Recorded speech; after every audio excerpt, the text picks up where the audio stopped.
અહેમદાબાદ મિત્ર ન્યૂઝમાં આપનું સ્વાગત છે।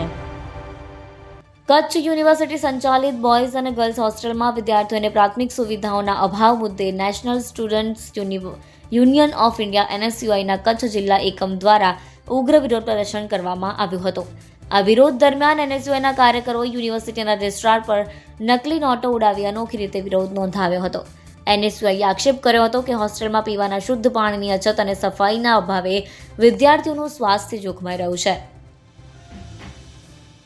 કાર્યકરોએ ભારે સૂત્રોચ્ચાર સાથે જણાવ્યું હતું કે જો યુનિવર્સિટી તંત્ર પાસે વિદ્યાર્થીઓને પાયાની સુવિધાઓ પૂરી પાડવા માટે ગ્રાન્ટ કે ભંડોળ ન હોય તો NSUI તે ગ્રાન્ટ આપવા તૈયાર છે। સંગઠને સ્પષ્ટ કર્યું કે વિદ્યાર્થીઓના ભવિષ્ય અને સ્વાસ્થ્ય સાથે ચેડા ચલાવી લેવામાં નહીં આવે। હોસ્ટેલમાં લાંબા સમયથી પીવાના શુદ્ધ પાણીની ગંભીર અછત પ્રવર્તી રહી છે। આ ઉપરાંત હોસ્ટેલ પરિસરમાં સફાઈની કોઈ યોગ્ય વ્યવસ્થા ન હોવાથી ચારે તરફ ગંદકી ફેલાયેલી છે, જે અસ્વચ્છતાનું મુખ્ય કારણ બની રહી છે।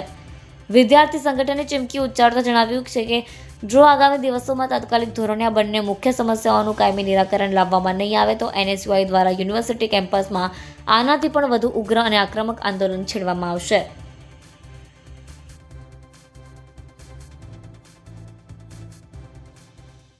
અહેમદાબાદ મિત્ર ન્યૂઝની YouTube ચેનલને સબસ્ક્રાઇબ કરો અને બેલ આઇકોન જરૂરથી દબાવો, જેથી દરેક મહત્વના વિડીયોની નોટિફિકેશન તમને મળતી રહે।